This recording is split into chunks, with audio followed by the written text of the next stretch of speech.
is up, everybody? Welcome to Dharma Time here on WPSN99.com.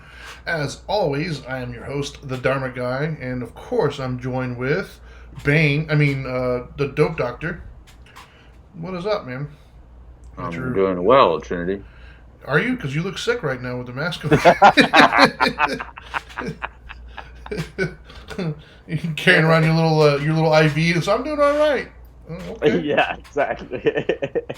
Sure. So if you're watching this live here on Facebook, it is a bright and I don't know, I'm not going to call it beautiful. It is beautiful. Not to me. But dude, side note, I saw a picture from somebody close to my hometown in Montana. They got like 3 feet of snow yesterday. I know. What was with that cold? What was with the winter snap that came through? I'm so jealous, man. I'm so jealous. Anyways, so as always, I'm good here, bro. I was at the beach while they were dealing with snow. Yeah, my kids were at the beach on Saturday and they got completely burnt. But anyway, so welcome here to Dharma Time. As always, talking about life with a spiritual undertone to it, I guess. We're able to do this not only for the wonderful sponsors you saw roll at the beginning of the show, but also right behind his head there, you'll see the Now Matters More Foundation, of which he is the founder and I am the president. And as always, we help individuals struggling with the disease of addiction. By all means, if you or somebody you know is struggling, reach out to us. You can check us out on nowmattersmore.org. Through there, you can hit that little donate button because we always like money. But also, you can fill out an application if you're somebody you know needs help, or you can just read about us and who we are, what we do. And if that doesn't work, by all means, feel free to pick up the phone and dial 833-NOW-MATTERS. That's 833-NOW-MATTERS. And we'll help you out. We'll do what we can. Yep. So, yeah, man. So today, I think it's a good day to talk about priorities, right? Priority. Yeah, man. Because I think that I think it's a skill. You know, I do. I think it's a skill set that oftentimes we're forced to learn. You know, I don't know how many people seek it out necessarily. I think priorities kind of reveal themselves over time, you know, if we're paying attention. And I think that's the key part, right, is from a spiritual perspective anyways, is being in a position to where you can kind of see it for what it is. Yeah. And see the teaching moments in life that help you figure out what priorities. If I'm trying to get deep and philosophical here, philosophical. Philosophical. There you go. Mess that one up. You got to prioritize that English class. Exactly. But because I look back at all my priorities in life, right, that I've had, and I would say almost all of them were hard lessons learned kind of a thing, right? Like, I went through something that showed me, hey, I need to do this differently because of this, right? And with our children, that's kind of how we try to do it as well, right? That's why we have consequences. That's why we have teaching moments, you know, because we're trying to show them priorities. We're trying to show them how to prioritize things in life, right? And so I think that, you know, humility, one of the things I always start whenever somebody talks to me about like spirituality or things of that nature, and much in the same way even with the counseling world, right, is you know, it doesn't matter what, the dope doctor here, me, internet, it doesn't matter any like the greatest teachers in the world. If you're not interested in listening, it doesn't matter. It really doesn't. And so I think to me that's always step one, you know, and that's I think where we should start. And step one is just a little bit of humility. Really, a little bit of humility goes a long way. And that looks different for different people, I guess. I know for me, that was my problem. I was given a lot of tools. I had a lot of, influential people around me who were just full of wisdom, and life lessons. And some of them, unwillingly I took. I had an old grandmaster I used to study with that he said that we were like sponges and you just pour everything. And when you pour everything over a sponge, it doesn't catch everything, but what it catches, it owns, right? And that's how I was, right? Like I was around so many different people who imparted wisdom upon me that I wasn't aware of, but I was getting at the time. But where I'm at now, and I look back, I think to myself, gosh, man, if I would have really listened back then, you know what I mean? If I was in a teachable moment back then with the people that I was around, who knows where I would be at the moment. Not to say I don't like where I'm at, but man, I would love to have some of those on my skill set, So for me, I think say that about a lot of things. Yeah, for sure. Wisdom, luck. Yeah, things like that. So I'm big on like moments, I guess. in life. You know, we have defining moments in our lives, things that kind of altered Right. our trajectory. Right. And one of my moments that I refer to often when I'm talking about these things, it, it was only a moment because I became teachable in that moment, right? Like there was nothing special about it. There was no major like thing happening. All it really was and I've told the story I don't know how many times now, but um, so I watched a movie called Moon, right? And the movie Moon, I'm not going to ruin it for anybody, but I watched the movie. It's not like a blockbuster movie. It was pretty good with Sam Rockwell. So I watched the movie, and at the very end of it, there's an epiphany that happened. There's this thing that took place that just like boosh, like for whatever reason in that moment in my life when I watched that, it was just like a holy shit moment, right? And so then I went to go look it up to see if it was based on anything or whatever. And in I think it was IMDb, I was looking at the comments, and somebody made a comment about Charles Marx essay about strange labor. And so I went and read. I didn't read the whole essay, but I read like the synopsis of it. Essentially, I got the gist of what he was saying, and it was so on point for where I was at right then in that moment in my life that it just kind of like altered my way of thinking a little bit. And it was like the first crack, if you will, in that shield I had of not listening, not learning anything. It was the first thing that started to like push it away, and then that was followed by a series of events that just basically made life a little bit harder and more complicated for me. And then I ended up meeting a buddy of mine at a bar that we used to go hang out a lot at, and I remember like I was at a job that I had to beg essentially to go home. I had to beg to leave. Like I did all the work and stuff, and I was asking them, "Hey man, can I go?" And so they kind of, they gave me a little blessing, and I left. Showed up to my buddy, and at that point, I think he already, I don't remember if he quit yet or not. I don't remember if he was working there or not, but I met up with him, and I can remember it like it was yesterday. I was sitting at the table with him, and I was looking around, and I saw everybody, having a good time, doing their thing, enjoying the life. And I said to myself, like, man, is this it? Like, is this what life is right now? And once again, my buddy, like, you haven't met Terrence. I don't know. It's a crime that you two have not met yet. Dude, I've heard you say that name for the last 10 years. Yeah, it's a crime that you guys haven't met yet. But the dude's got an answer for everything. The most creative mind I've ever met in my life. It might always make sense, but he's got an answer.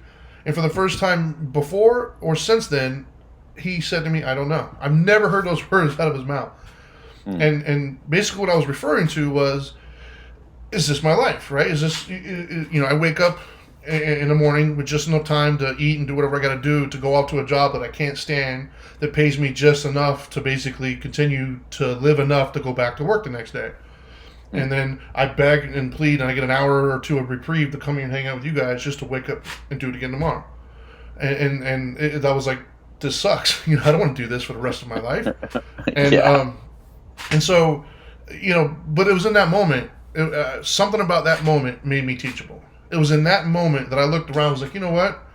If I'm so great and I'm so awesome and I've got all the answers to everything, then why does everything around me suck right now?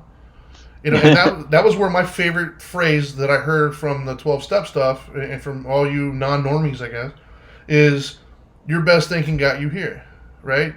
I didn't know that phrase at that moment, but I was saying something to myself. It's like, well, I'm the one who makes my decisions. I'm the one who's valued and prioritized what I have to get me to this point. Nobody else did it for me. So if my life sucks right now, it's because of me, right? Yeah. And so that was my moment where I was truly humbled, man. That was truly like, wow, maybe I don't know everything. Maybe I don't have it all figured out. And so I started seeking, and that's when I started looking and listening for opportunities to learn a better way, right? Like, because I was thinking to myself, there's got to be a better way. Like, this is not the best, so there's got to be a better way. And then that obviously, long story short, is where I found spirituality. But all that was to say, when it comes to priorities and learning and teaching moments, I think that step one, and I cannot stress that enough, teachable. We have to be teachable. You have to be humble enough to realize that you don't have all the answers. You have to be humble enough to realize that maybe your priority system at the moment isn't what's best for you. Maybe there's another way that you can prioritize things that will be more beneficial to you in the long run. Would you agree on that assessment as far as teachable? Yeah, I do. I think that unfortunately, priorities, you hear it a lot from adults when you're a kid, right? Get your priorities straight. You have to get your priorities straight. And we yes them to death like we do so many things. I don't know. I mean, I can only go by my history, right? But it appears that young people that are responding the same way I did must be thinking the same way I did, which is a lot of times when an older person is speaking, I'm not really listening. And I was just like, it was like white noise. It was like that Charlie Brown thing. Wah, wah, wah, Right. Yeah. wah, wah, wah. And because also often some of the best things that were being said were at a moment where I was in the middle of defending myself for some sort of problem. So I think, unfortunately, too many learning moments that I missed as a young person happened when I was the most closed-minded, because Right. I was in the middle of defending myself because of some sort of altercation or some sort of problem that I just created. So because I was in the middle of that problem, Right. then the teaching moment was coming. I was the most unteachable. So I think some of it has to do with us as adults, Trinity. Some of the things that we learned is try to have some of those teaching moments when emotion is not involved, or when frustration is not involved, or when some other emotion that clouds your thinking or clouds your ability to learn or listen is present. So I Yeah. think that's helpful, first of all. So one Yeah. of I the things agree. is, if you're going to talk to a younger person about priorities, well then you have to prioritize as well, as a teaching person, as someone who's giving the lesson. Prioritize when is it good to give the lesson, and I like to give lessons like when it's unassuming. I think that's the best time to do it. And well, a typical counselor, right? I'm a counselor, so typically, my job is to try to get you to come up with the lesson, and then therefore, I really didn't give it to you. I was just kind of there, But what I'm doing is I'm like the bumpers, like when you play, like when you go bowling and you see some lanes like have the bumpers. Yeah. So really, but if you keep the bumpers all the time, what do you see the little kid do when they bowl? They don't care how they throw it. They don't learn how to throw the Nope. ball correctly. They just throw it, and they know Yeah. the bumper's going to stop it. But if you put the bumpers up and then remove the bumpers, the kid remembers, okay, I have to learn how to throw it straight. Right. So you have to know, as the adult, you have to know, when do I need the bumpers up and when do I need to put them down, because this moment in time is such an important life lesson or something to learn, that if I put the bumpers up, I'm going to miss the moment completely. So I think those are the things, to us as adults, we have to learn how to prioritize when is the right time to give the lesson. Well, I think also, on that same token, right? As adults, if we're sticking with the adult kid thing or adult young Yeah. person thing, you Right. also got to prioritize what it is that you want out of the situation, right? Yeah. Yeah. Meaning, I see too many parents, siblings, even in relationships, spouses. Yeah. Like too many times, the priority is not the message, right? The priority is, Get the apology. or a response, right? Like Submission. yeah. So like, if you're talking to your kids, are you punishing them? I'm a huge fan, and I learned this phrase back when I was in the union in the postal service, and it stuck with me ever since. I believe, yeah, I believe discipline, no matter what form it takes, should be corrective in nature, not punitive. Yeah. Right? I'm a big fan of that. We call them teaching moments, amongst ourselves. But I Right. don't think we should punish just for the sake of punishing. I think that the punishment should revolve around correcting the behavior, as opposed to just strictly, well, you did this, now I'm gonna do this, And so, I do my best in my own home, even, or to anybody I'm dealing with. I try to do my best to, when a situation occurs, first and foremost, like you said, nobody's in the history of arguments, in the history of heated debates, nobody's ever learned anything in the middle of a heated debate. It just doesn't happen. And so, if you're going to take that as your opportune moment to try to implement knowledge and wisdom on somebody, you're barking up the wrong tree. It's never going to happen. Right. You got to come, like you said, you got to come back to it another time when everybody's kind of calm and they're worrying about, like, what am I going to have for dinner tonight, or something like that. You're thinking something mundane, and that's when you get them with the, hey, remember the other night when this happened? And boom, right?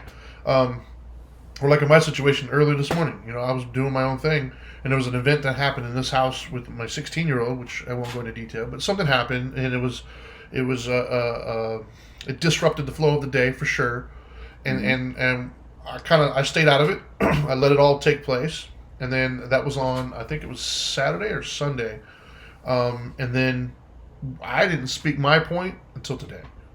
And it was when my 16-year-old was on break from her schooling right before I came in here, and she turned to me and asked me a question about it.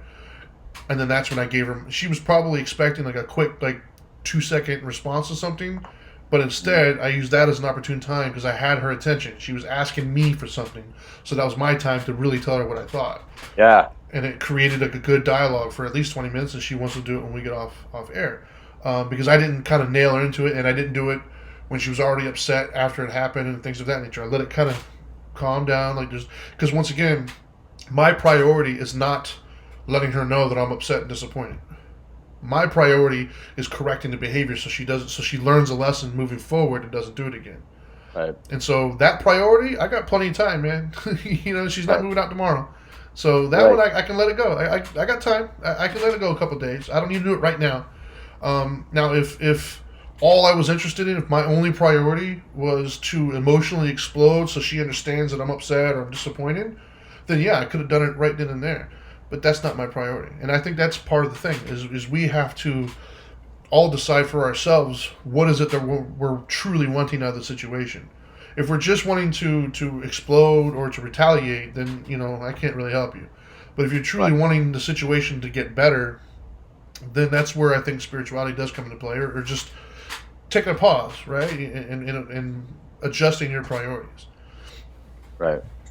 Well, it's a hard word anyway, man. It's priority is if we're gonna go to where the person's at, then just think about it. To a young person, what is the priority? A lot of times, it's going to upset you what their priority really is, and so you're just going to want to fight them and tell them how wrong they are to have that as a priority, right? But that's their priority. Like when people, I've been asked for many years, oh, so what did it? Why did you finally change? Why did you finally quit this and quit that and all that? And I think a lot of times they're shocked when I just wanted people to shut up, and that's my truth. You know what I mean? My truth is that in reality, my priority was I wanted everybody to shut up and stop telling me what to do. That became my priority. It's like, how do I get everyone to shut up? And when I realized that I actually might have control over that, I mean, at first it was a hypothesis. It was a theory. Right. Do I have control over people shutting up? And because I try to shut them up by like fighting back with them or arguing with them or trying to show them that I was correct, but that never worked. So I started looking at them like they had a weapon. And so I took the bullets out of the gun. What are they shooting me with? They're shooting me with, you're getting higher, you're getting drunk, you're not following through, right? So as soon as you take away those weapons, those bullets, like, all right, now I'm not getting high. Now I'm not getting drunk. Now I'm performing. I'm giving you exactly what you want. Now what have you got? And when I realized, wow, some people will always find something, and those are you can't please them. But the people that mattered the most to me, which were my mom, my father, my brother at the time, they responded to that. Like they responded differently to what I was giving them, and then that's how I realized the power of okay. So if I prioritize what I really want, not what I thought I wanted. I thought I just wanted money, women, clothes, fame, whatever it was. You know what I mean? Sure. But that didn't give me what I needed at home or with the people that mattered the most to me. What mattered the most to me is people actually believe in me. But the reason they weren't believing me is because I was lying. I was always hiding. I was living this double life. I was behaving so poorly that everything was an excuse. Everything was I had to make up something, right? So that was a huge thing for me when I learned that you can prioritize what response you really want by all right. Well, then if I just do this, they're not even going to look at the rest. They don't even care about this because they will tell you. People will tell you what they want from you. Like if they say, be here by 10 p.m. Let's just pick a stupid thing. Be here by 10 p.m. Well, if you come at 10:01, you already failed them. Now, you may not think you failed them, but you failed them, right? Yep. And so the idea next time when they say be here at 10 p.m., they already don't think you're going to make it. They already now expect you to be there at 10:01.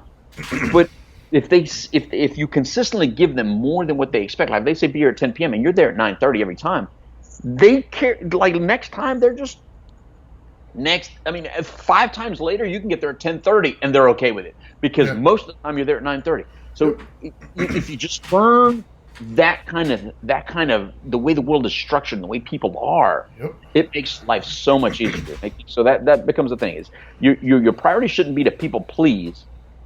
don't get it misconstrued. It's to get the response you want from them by giving them exactly the relationship they're looking for in you. I think Yeah. that's a whole other deal. And we've talked about that before, Trinity, Yeah. where we don't tend to understand the relationship the person wants with us. So we try to force a certain relationship on them, and we're performing to that, but that's not really the relationship they want. That's almost like being with somebody with the wrong love language, right? Like, Yeah. or opposing love languages. It's just not going to fit. So you have to give people exactly the relationship they're looking for out of you, or else that's not a person that you need to be around. So understand your relationship to them, understand their relationship to you, and everything is going to go a lot smoother. Yeah, no, I agree with that one. And real quick, I want to address a comment that Michelle made. She said, "But your 16-year-old is fortunate to have her father in her life. Most without fathers do not get that support or feedback from a male." Well, Right. first I'll say, full disclosure, she's my stepdaughter. Mm-hmm. So I wasn't in her life for the first 10 years. However, I didn't have a father at all growing up. Like, I had one up until the age of 5 or 6, and let's just say that it would have been better if had he not been present. The Yeah. things that he did, and the scars and the pain that were inflicted were definitely things I had to spend the rest of my life kind of fixing and getting over. Um, Mm-hmm. but your point isn't lost on me. I truly understand that. However, it doesn't take a father to give principles, right? And I'm a product of that. I didn't have that father figure, but I did have a mom. I had a mom that understood the principles that needed to make me a good man. Um, was she able to give me everything that a father could have given me? No. I mean, obviously, there's difference in philosophies and things of that nature, but she did a pretty damn good job. She did a pretty good job giving me the principles that I needed, because she was able to work through them in a manner that was conducive to what I needed, man. So I agree with you. Yes, that it does suck. That unfortunately that is a lot of people's circumstances, but it's not something that can't be overcome. It truly can be. Right. And I think right there you're also talking about priority. I think one of the priorities that we do not teach is find a mentor in each space that you live, within each space that you live. In other words, like if you dedicate some of your time to be like, okay, well, relationships are going to be important to me. Well, then find a mentor of relationships. It may not be your mom, and it may not be your dad. It may not be somebody you know right now, but find a mentor of relationships in general. Financially, find a mentor in finances. It may not be your mom, and it may not be your dad. Again, the same old process, like I say, with Yeah. every single topic. Find a mentor in each specific area that means something to you. That should be a priority to you. By finding those mentors in different spaces and not expecting one mentor to be the all mentor, like to be a master of all. Don't do that. That doesn't exist. That's not fair to that mentor, and that's not fair to you. Yeah. Sometimes they're very different. For instance, my mentor in this space of addiction counseling, he was very good for what he taught me. But if I would have looked to him to be a mentor in relationships, I would have a horrible relationship. If I was looking for him to be a mentor in finances, I'd be completely busted. So those are two big other items that I had to find in other people. And I think that's what's important. You need to find mentors in different spaces, and that needs to be priority. The sooner you get that Yeah. done, then you always have a go-to. Then when you're struggling in that space, you always have a go-to. You can go to that person. Yeah, and the other thing I think is not that we're going down a list here, I guess, but another thing that is important equally is, we said you got to be teachable for sure. You got to prioritize what you actually want, as opposed to the the micro view. Look at the macro Right. view. But Right. also, the other thing is you got to be honest, right? I think that's a huge problem. Mhm. Is we're not honest with ourselves oftentimes, right? And what I mean Right. by that is, and I know you've said it many times. I've said it. If I got $1 for every time I said it, I'd be rich right now. And that is, how's that working for you? So many times people will come to me and they'll rattle off whatever it is, and I'll immediately see the flaw in that thinking. Yep. And my first thought isn't to try to correct them, because I've learned that you can't just correct them, because then they're going to defend that position. So instead, I just simply ask, well, how's that working for you? Like, is it working? Because to be honest with you, that's what made me humble. Was I had to realize that my way of doing things was just not working Right. for me anymore. I Right. was not satisfied. I was not walking away thinking, yeah, I'm good, man. I wouldn't change anything. No. Right. And so because of that, I was honest with myself, and I had to admit that, well, then it could be better, right? Like, anybody could do that. I don't care who you are or how stubborn you are. You might not admit it outwardly, but you'll plant that seed. No matter how stupid a person is, if you ask them, well, how's that working for you? Are you getting everything you want right now? Right. Even if they say yes, deep down, they're going to walk away from that conversation thinking to themselves, okay, maybe I'm not getting everything I wanted. And they're going to have to sit with that dialogue for a while. And that might be the catalyst, who knows. But that's the thing, is too many of us we're not really honest with ourselves, right? Like, I use my 16-year-old again. Why not? She was saying something the other day about, it was a while back, actually. We had a conversation one time, and she couldn't understand why she was forgetting to do certain things or whatever. And I told her, I said, look, let's just be honest here. The reason why you're forgetting to do these certain things that we're talking about is because they're just not important to you. They're not a priority for you. Of course, her retort was like, yeah, they are. I was like, no, they're not. Like, I don't have to remind you to wipe yourself after you're done going to the bathroom, do I? I don't have to remind you to call your friends. I don't have to remind you of your password to get into your social media account, do I? No, I don't have to remind you of any of this because they're important to you. You make a point of they're important enough to you to remember to do them. The things that we're asking you to do, they're just not important to you, and that's why you're not doing them. And that's the lesson we're trying to get you to show. We're trying to get you to understand that these things should be important to you. And right now, you can't make those specific things important, but you can make our level of respect and admiration for you important. And I think that's the key, right? Especially from a parental standpoint, but from anybody. It doesn't the example I used to explain to her was, my wife, being a Virgo, likes things, organized in a certain way, right? Mm-hmm. So she'll come home sometimes, and if there's one of the kids left a sock on the floor, right? Yeah. For me, I don't really care. I could step over that sock 100 times, and I don't give a shit, man. I don't even notice the sock half the times. Like, it's just not on my radar. I don't pay attention to it. So, but there was times where I would tell the kids, before their mom got home, I would have all the kids take like 3 or 4 minutes. Hey guys, come out here. Whatever's in this area that doesn't belong here, take it back to your room. Right. And I would make them do that. And for the longest, which is weird, for the longest they thought that I really cared. Like, I was really caring about that sock or that battery or whatever stupid little trinket that they left out in the living room.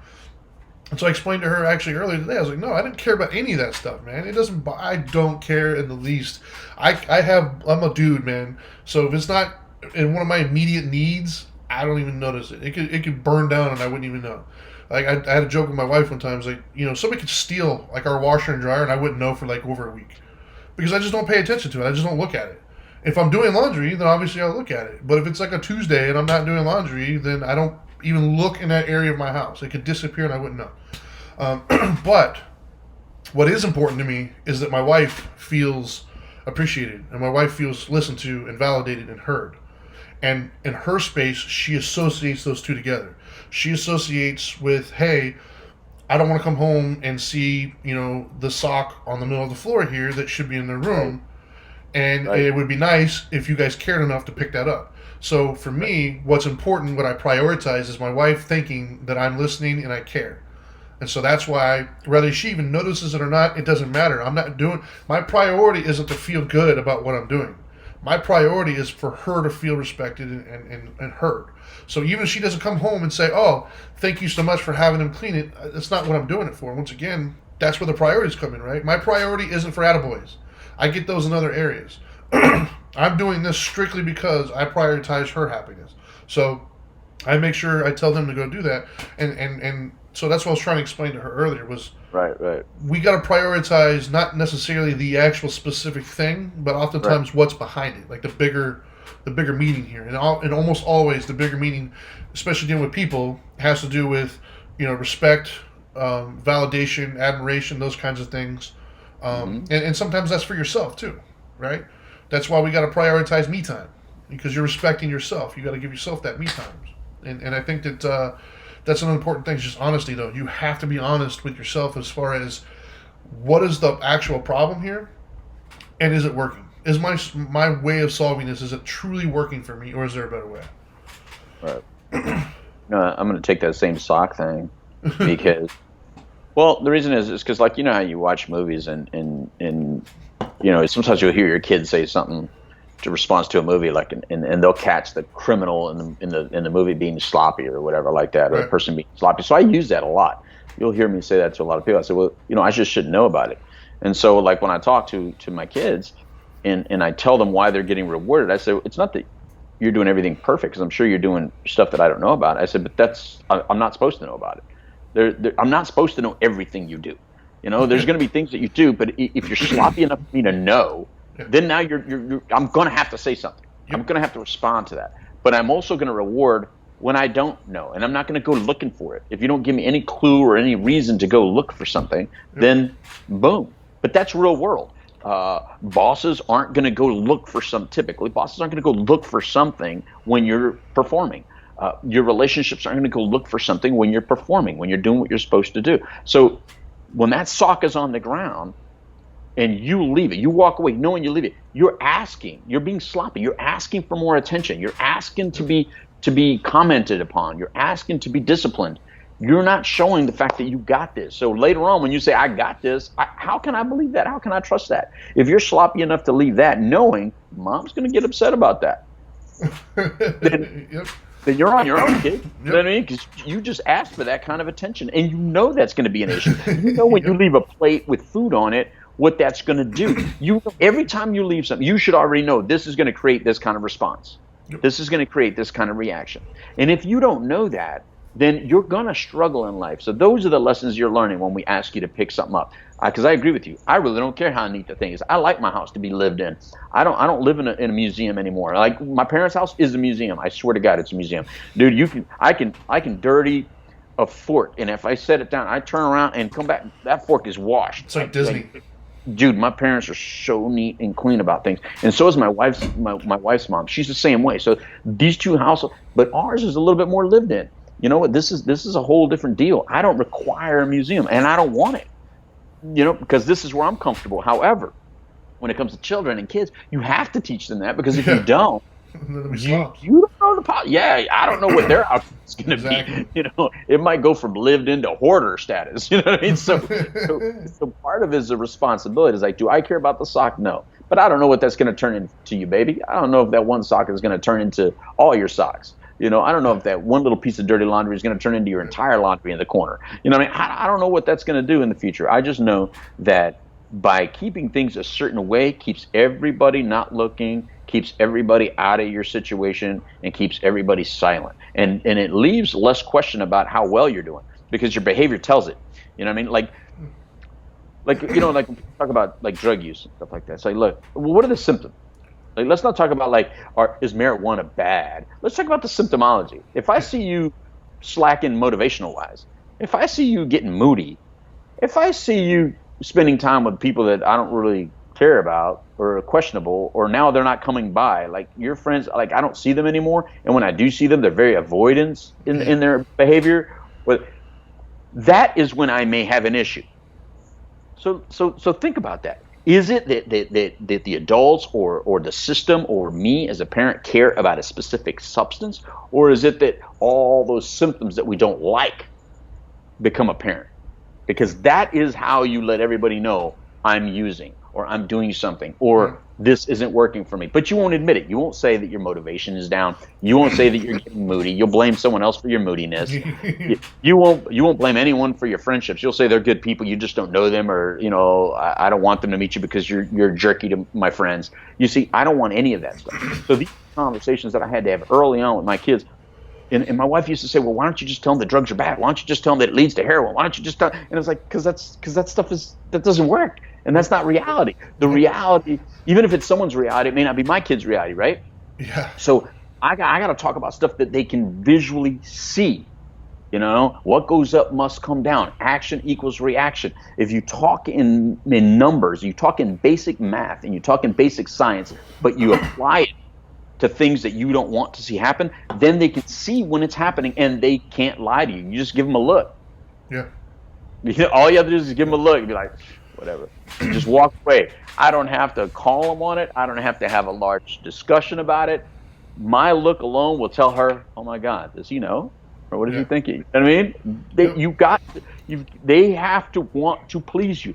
If your young children, or if your significant other doesn't want to please you, it doesn't matter what you say anyway, right? I mean, exactly. If your kids care about you being proud of them or happy for them, then there's no conversation you can have with them that's going to get them to do the behavior you want them to do. Yep. Not one. Pretty They much. have to want to please you. They have to want you to be proud of them. They have to want to get some good feeling or emotion from you, because the day the other person no longer needs any emotion from you, you're in a bad place. Yeah, no, for sure. And the other thing I definitely want to make sure we get out there today, I mean, we have plenty of time, but another thing that popped in my head when you were talking about all that, it was a lesson that was hard for me to learn, to be honest with you. I've said, and it was hard for me to learn, and it led me to having my little catchphrase with a lot of people. Although I'm sure I didn't invent it, but I use it all the time. And it's not because I heard it from somebody; it's just because that's what I saw in my own life. And that is, you can be right or you can be happy, right?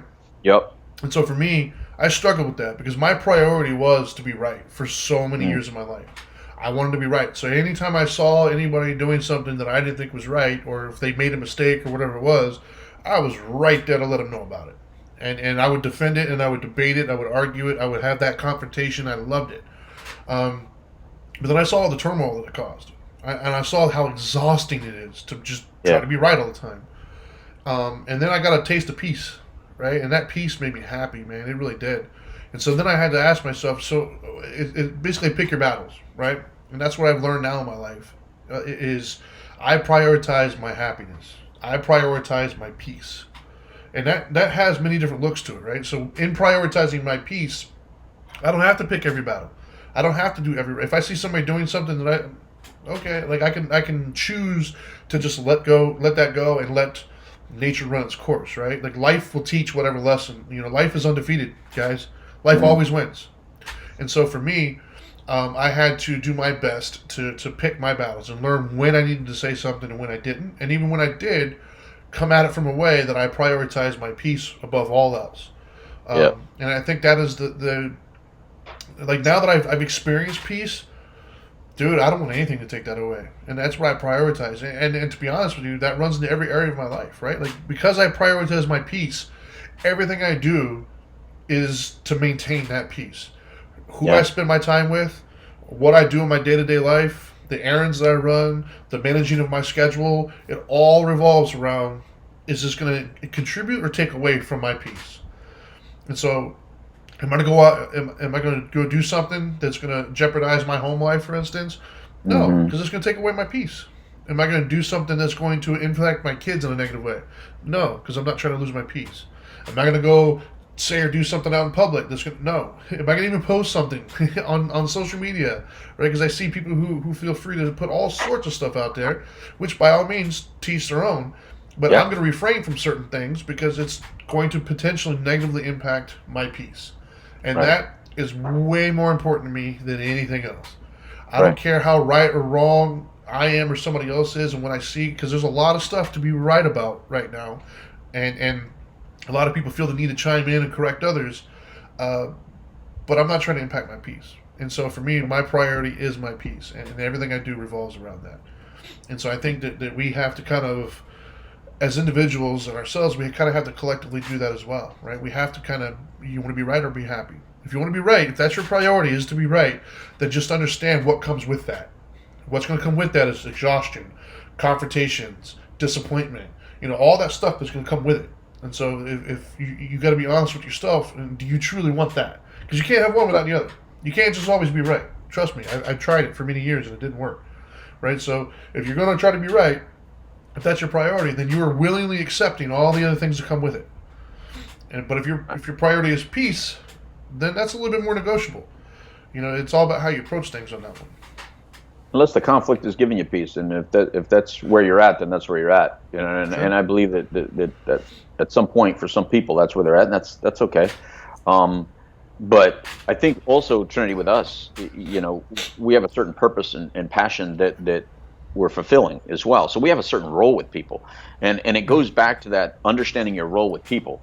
You and I both understand that we have a role in certain people's lives that we have decided to be a part of. So we don't want to distract from our purpose and our mission. So it's not that we don't have opinions on those issues. It's not that we don't want to speak more about those issues. It's not that we don't want to post about those issues as much as it just takes away, it distracts some people or will close their ears to other things that we have to say Yeah. that may be impactful in their life. And so we don't want some of you to judge us in such a way that then you're not going to hear the other message. And unfortunately, that's the way it is, right? Yep. If a certain person says something, it's all believable. If another person says the same exact thing, all of a sudden it's horrible. We see that right now. There's no better time to recognize it and be honest about it. That there's to some people out there, no matter what this political figure says, it's wrong, no matter what that person says. Yep. And then this political figure comes up, and no matter what that person says, it's all right. It's 100% right. Yeah. And so we don't want to be pigeonholed in that way. And I think that has a lot to do with what we choose to post or say. You know, we may play with it when we have these discussions like this because you as the audience are able to engage us in these discussions, and so we can complete the thought. But Sure. when you do a post, you're unable to complete the thought. You know, yeah. So I mean, you and I have both responded on certain threads and completely blew up the thread, you know, and it's like, are you kidding me? This is the response that I gave. You know, this response is non-hateful, non-hurtful. It's all loving, but because it didn't speak 100% to the message of the post, you know, in a certain direction that people expected, they lost their damn minds. So even those you have to be very careful about. It's, you know, I'm just not in a place where I want to always explain myself written wise. I have no problem doing it this way. You know, I think literally we can go live every day and we could talk about the hard subjects. I would love to talk about the hard subjects every day. I would love to talk politics, religion, race relations every day, all day long. Have no issue with that. I think that's part of the problem. I think part of the problem is we have prioritized silence over speaking up. Yeah. So what you see right now is people feeling, oh, this has never been discussed before. Yes, it has. Yeah, this has never been talked about. Yes, it has. As a matter of fact, we haven't stopped talking about race relations since races even started, and yet it's still going to move at the pace it's going to move. Sometimes it moves just a little bit faster. It's almost like uploading something, right, Trinity? It uploads, and sometimes it goes from 20%, whoop, it pushed up to 40%, but then that 41% might take 10 minutes, and then it goes to 41%, and then it goes, boop, 60%. I mean, that's is that why the videos aren't up yet? That's because yours is still loading? Mine is still at 5%. Yeah, so exactly. It's not moving. But that's real world. That's real life. So just because in your particular lifetime, in your frame of reference, it looks like it hasn't gone where it needs to go, well, you're choosing to use it as a priority that it has to reach this certain goal right now. Well, look, you're just a link in the chain. What are priorities that you can do that's going to make you feel good to make sure that while you're live, while your link is active, breathing, and existing, how far do you wish to push it? Push it within your circle, within your orbit, within your circle of influence. That is where you can go with it. So I think sometimes it's prioritizing in a level that you can meet the expectation. Like if your expectation is out of control, and we've done shows on expectations, you know, if you haven't seen those shows, go to youtube.com/the Dharma Guy, or no, Dharma Time, I'm sorry. youtube.com/Dharma Time, and look up maybe a show on expectations. Look up a show on some of these other topics where you have to pace yourself a little bit, but at least meet your own personal expectation. You know, I hear some people right now prioritizing the violence and the conflict and the discussion. Okay, but what is it you're really looking for? Can you quantify what you want? Because the reason we're not going to get anywhere in a lot of these discussions and a lot of the stuff that you're doing is because it's not quantifiable. If you tell me it's too abstract. If you tell me I need to go from 1 to 2, then I know where to go. But if you do something like we just need change. Yeah. What does that look like? I don't understand change. Here's how I understand change. When there's a guy out there right now that wants to beg you for a cigarette. If he had enough change, he wouldn't have to beg you for a cigarette. That's when you say change, that's what I think about. I think about somebody looking in the cushions, looking in the car, looking for nickels and dimes because they're trying to buy one cigarette. The store they know they can buy one Newport from. That's what I think about change. Sure. Yes, I hear you drinking. That's all right. It's always during your show. Yeah, I make them thirsty, I guess. No, I think that the other thing too is I think kind of touch back on the be honest part, right? I've seen so many different areas though too where people convince themselves that they want certain things, Yeah. but they really don't. Like they convince themselves certain things are a priority, but they're really just not. Right. For example, like I've had clients over the years that tell me that their priority is to like change their physical appearance, right? They want to look differently. And okay, so I give them all these things to do, and left to their own devices, they don't really do any of them. And so it's like, well, what is your real priority? Well, I want to look a certain way. Well, you're not doing anything that's going to lead you up to that. So is that really your priority? And so I think that we collectively have to be honest about that, right? For instance, I'll even see people posting on Facebook about, I want a great relationship. I'm looking for the love of my life. But then I'll see other posts where they're doing things that are counterintuitive to make that happen, right? I'm trying to be as PC as I can here, but like if I was to say I was looking for a wife, even though I'm happily married at the moment, but say I was looking for a wife, but then I was posting a bunch of pictures hanging out with frat boys, going to strip clubs. That's probably not going to give off the image that's going to attract that into my life, right? Right. Or if I'm saying I'm looking for a wife, but I'm posting constant things, just complaining about how women suck and they're horrible, or whatever, right? And so it's like we have to be honest with ourselves, man. We really do. Like, what is it that you truly want and desire, and do your actions line up with it? To me, I think that is the crux of priority. This is what I want. Am I legitimately setting up a situation where that's going to happen? And we can apply that to almost every single area of your life, no matter what it is. Back to your example with the kids. I could not tell you, back when I have a 20-year-old too that's out of the house now, but when he was in the house, he was, 15, and all he wanted to do was play video games. Well, he's 20 and still was playing video games, but still. Well, he was in the house till he was like 18. Yeah. You're making like he left at 15. No, but when he was 15, all he wanted to do was just play video games, right? That was his life, and he would constantly come in here like complaining and getting all upset about I was asking him to do things or whatever it was. I don't remember all the details, but the point was I remember sitting down with him and saying, "Look, bro, let me level with you, man. Let me be honest with you. We don't care about this, and this. We don't care. If you want us out of your hair, these are the things that we expect from you. You get them done, and you'll never see us." Yeah. And I could not convince him that. I tried so hard to get him to understand that. Like, if you truly are prioritizing your alone time and your ability to sit down and play games, if that's truly a priority, you're not doing a good job prioritizing it. If you really, truly want that, I'm telling you verbatim how you can set that life up for yourself. And then simply just take care of your grades, take care of your room, do the responsibilities that we ask you to do. That's it.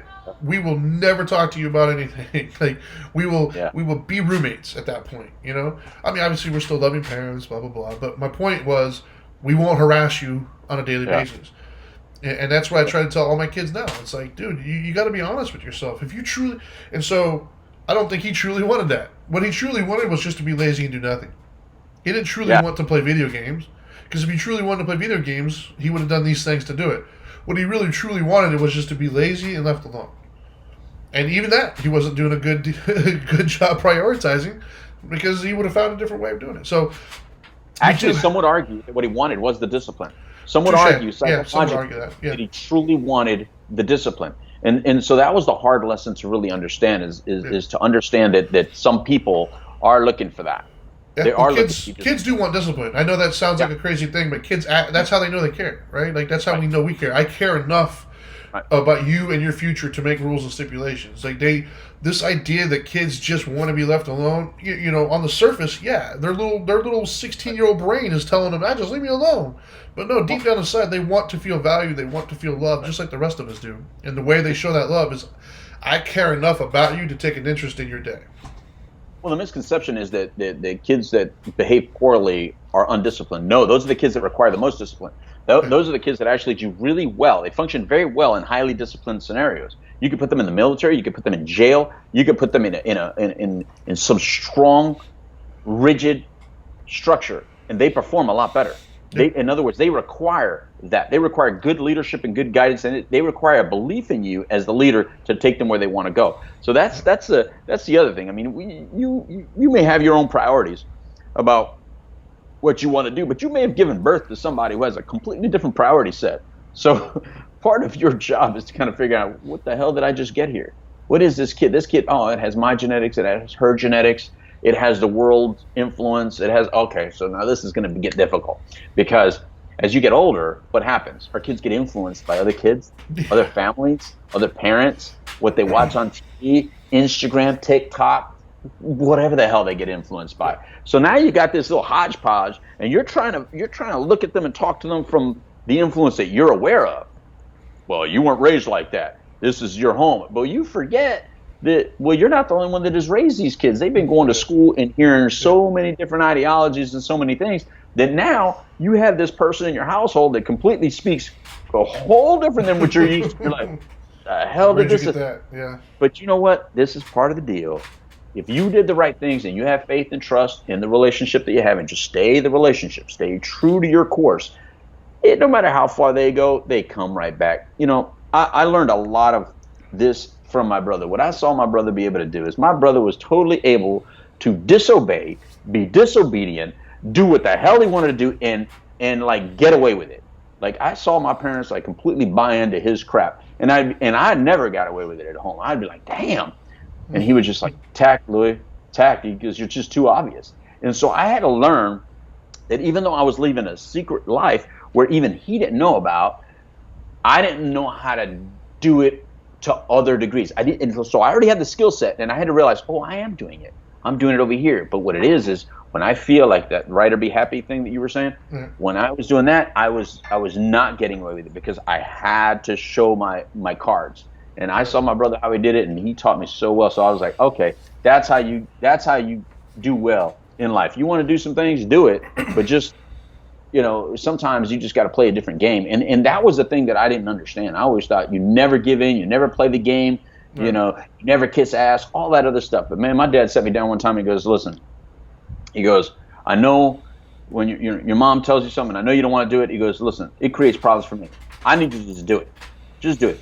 And then, if she tells you to do something, just look at her and go, yes, ma'am. And then go do it your way. But don't tell her you're not going to do it. What do you think's going to happen? And I'm like, oh, he just gave me permission to do something different, but don't tell her I got it. So even though it kind of sounded like wrong, oh, you're telling me to lie. No, what he was saying is you're just too stupid about it. You're too overt about it. And you're too loud about the wrong thing. You want to be loud about something, be loud about something that you can be proud of. Don't be loud about it. Yeah, you got to pick those battles, man. And you choose to battle every point. So high percentages it's going to be aggravating. That's the high percentage. We got a few minutes left, so before I wrap up, so I want to address the question that Tina had. She said, let me put it on the screen for everybody. Okay. She said, I often avoid open discussion that I anticipate will create conflict. How to overcome that fear? My response to that would be, well, what exactly about that do you fear? Like, what is it that you're afraid of? Is it afraid of the conflict itself, or is it afraid of not being liked after the conflict? Is it afraid of not being able to hold your own in a conflict? Like, what is the fear based around, I guess? Because my overall opinion of that one is first and foremost, shying away from conflict isn't necessarily a bad thing. If it's interrupting you living your life, then obviously that's a bad thing. But if you're avoiding conflict at the expense of your own inner peace, then yes, I'd say that needs to be addressed. But if you have the inner peace, you don't have to have a conflicting life. You don't have to constantly be in these battles. What keeps me from running away from conflict is I just don't care, right? Like what I mean by that is I'm not in this world to be liked by everybody. No matter what opinion you have, no matter what you say, there's always going to be somebody out there that has a problem with it. And so that no longer dictates my behavior anymore. Like as long as I'm okay with it, as long as I'm okay with the process that I went through to come up with that perspective, I'm willing to have it. But I'm also willing to listen. So I avoid a lot of those conflicts in the sense of, even if I have an opinion, I'm willing to listen to their opinion. So it's less of a conflict and an argument and more of a listening session, if that makes sense. Right? Like because Lou and I don't agree on everything. Him and I've had many conversations, especially when it comes to the political realm or all the stuff that's happening. Overall, I think we agree on a lot, but there's a few little things that we disagree on, but they don't turn into arguments or conflict because we respect each other's opinion. He has his, I have mine. We both list it out. We both state it, and that's that. But we don't do it in a confrontational way. We don't do it to where you're wrong, I'm right. We do it as just, this is how I think and this is why, and vice versa. And so I think that for you, if you're trying to avoid conflict because of a fear, I would address what that fear is, what it is that's making you afraid. It's not the conflict itself; it's what the result of that conflict would be. What is it that you're actually afraid of? And then address it from that angle, I would say. Yeah, I would like to address it as well. Can you put it back up on the screen so that people Yeah. are reminded about that? Yep. All right. So Tina is the one that asked this question. All right. So I'm going to take a little different take on it. And I'm going to go to the point where it just might be your wisdom actually kicking in. It might not be fear at all, Tina. It actually might be wisdom. Yeah. It may be, in the reason I'm thinking that way is because I used to not have any filter. I mean, some people would say that I have a little filter even now, even through all of this. But it may be that at one point in time you had no filter, so you had to talk about everything, or you had to give your opinion on everything, or you had to speak on every matter, and therefore it created whatever it created, right? And that may be what you're fearing of remembering what that always did. What might be happening is it's not fear kicking in, it might be wisdom to say, you know what, this is really not that important to even speak on. And if you give it just a few minutes, or you give it a little bit of time, you'll realize, well, the moment passed, and now it's less of a priority, it's less of a deal. Right. So it may be that. I don't know. It may be exactly what Trinity just identified. And that may be the lesson here. Or it may also be just wisdom. And we all grow up. Right. And I don't care if you're 50, 60, 70. I'm still growing up. So sometimes I realize that, well, the reason I'm not having this discussion is not that I really don't want to get into it. I don't want to have the battle or whatever. It's just that it's not as important right now. It's one of these moments that'll pass. And I like the relationship where it is, or I like our conversation where it is. And if I say this, it's just going to take the conversation in a different pattern. And I notice it, Trinity, sometimes when I'm having a conversation with somebody I care about, I realize sometimes I'm sitting there listening and I can say, well, I could say this right now because I think it's important to say. And so like my inner voice is like, say it. Like that little red midget in my head is like, go for it. And then there's another voice that says, shh. Yeah. No, it's not that time. It's not, and that's the wisdom voice. And the wisdom voice, I love that the wisdom voice is getting stronger and stronger as I get older. And I find myself staying a lot more silent. I don't always get the response I want, but I find myself staying a lot more silent over things that I would always speak on. Yeah, I have to agree with that. My mom would always tell me from an early age I didn't have any tact. I still don't feel, I get told that I don't. But another thing that my mom used to drive into my head is pick your battles. Because once again, I never met a battle I didn't want to fight. But now that I'm older, I definitely pick my battles. Like my wife or my daughter was just asking me earlier, about certain things that she was like, well, why don't you say anything about it? I was like, picking my battles, man. It's just not worth that. Like, it's not more important to me than my peace. It's not more important to me than the overall bigger picture. So I'm not going to ruin the bigger picture because of this one little thing. Like if somebody gave me a brand new Ferrari, I'm not going to throw it away because it's got a ding in the door, right? It's still a Ferrari. It's still a $200,000 car, but just a little ding in the side. I'm going to take it. And so just because, the overall picture I like, but this one little moment of it I'm not cool with, I'm not going to destroy it all for the sake of that one little moment. And that is picking my battles, and that is wisdom. And I agree with you in a sense. I've noticed more and more now in my life, just in my own home, things will take place that the younger me would have just lit up, but the older me I just nothing to say. Just like, okay, it's just not worth. It's not worth it. It's not going to achieve the desired result. It's not going to go anywhere, and it's also operating the assumption, which I've, once again in my old age now, I'm starting to realize my way is not necessarily right. My way is my way. And so if they're doing it their way, I have to let them live their lives and do it their way, even if I agree or disagree, And that, once again, is picking the battles. Certain things are worth fighting, some things just aren't. And so I definitely would say I agree with him. It could be either one. I don't know you well enough to really say which one, but it could be addressing whatever the fear really is. Or, like he said, it could be the wisdom just kicking in saying, hey, man, it's not worth it. It doesn't need to be said. Just because you could doesn't mean you should.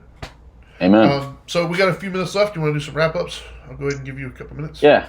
All right. So, I'm going to use your little Ferrari thing right there because, one of the things that we didn't mention about priorities is sometimes we use the excuse as, well, if I had that, I would do it. So I'm going to take your Ferrari. Some people will think, well, if I had a Ferrari, well, then I would wash it. I would take care of it. I would clean it. But my car's a piece of junk, so I'm not going to do that.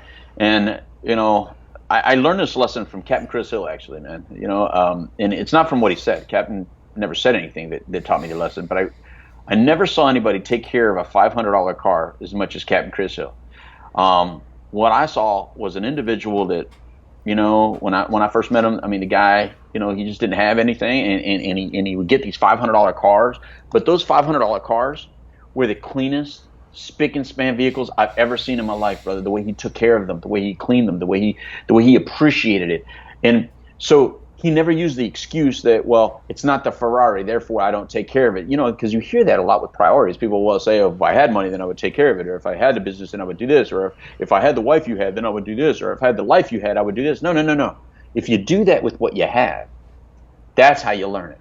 This is, your level about, your lesson about prioritizing and taking care and valuing what you have and appreciating what you have is right here, right now. It has nothing to do with how much money you have. There's people with only $10 in the bank in their checking, but they have more in savings than people that have thousands of dollars in their checking. Why? Because they prioritize savings.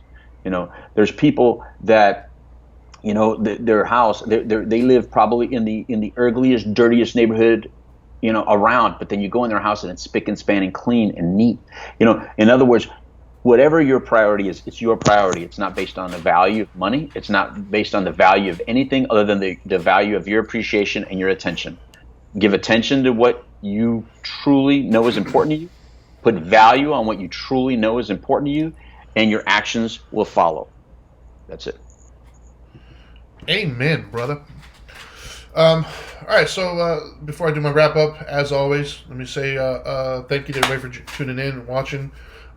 We can't stick around for too long today, but I will stick around for a few minutes afterwards. But I have a client that I got to train and some tires I have to change. But as always, if you guys want to watch more or see what we're doing, you can go to youtube.com/Dharma Time. You can follow us on social media. He is at the Dope Doctor. I am at the Dharma Guy. We are at WPSN99 as well as at Now Matters More. That's so you can kind of stay up to date with what we're doing and check us out, things of that nature. Be sure to share and tell people about this. It really does help. And if you're watching this on YouTube, hit the subscribe or the like button. It helps as well. So, got all that out of the way. Let me. So today's 3 tips. Once again, try to put everything together and wrap up. Give you guys an action plan of sorts. So when it comes to priorities, first and foremost, the first tip I have is always be humble, always be teachable. The moment you start to think that you're unteachable or you know everything and you've got it all the answers to everything, that's when life typically shows up and proves you wrong. So remain humble, remain teachable, look for value and lessons in everybody and everything around you, and you'll never be disappointed because there's always some sort of value you can find. The second one is when it comes to prioritizing, you don't necessarily always have to prioritize the specific thing itself. More so, you got to prioritize what it means.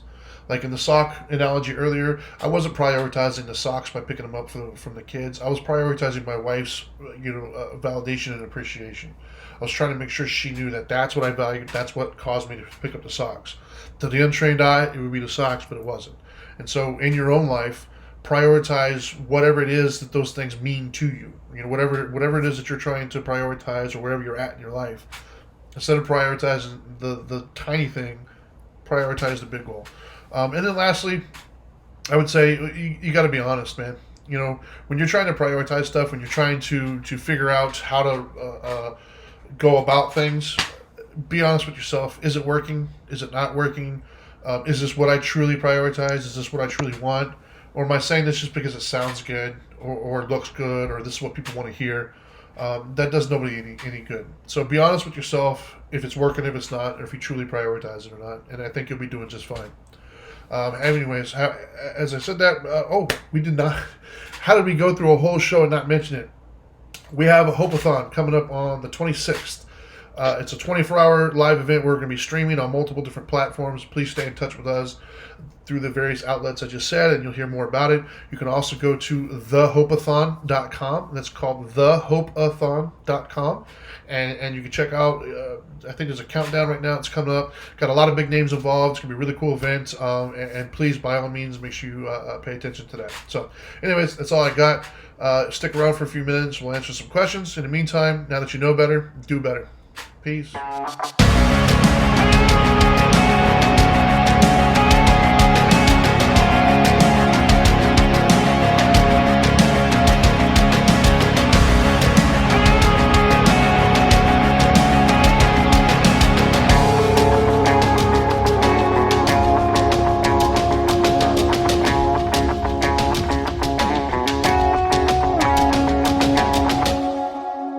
Are you still here? What are you doing?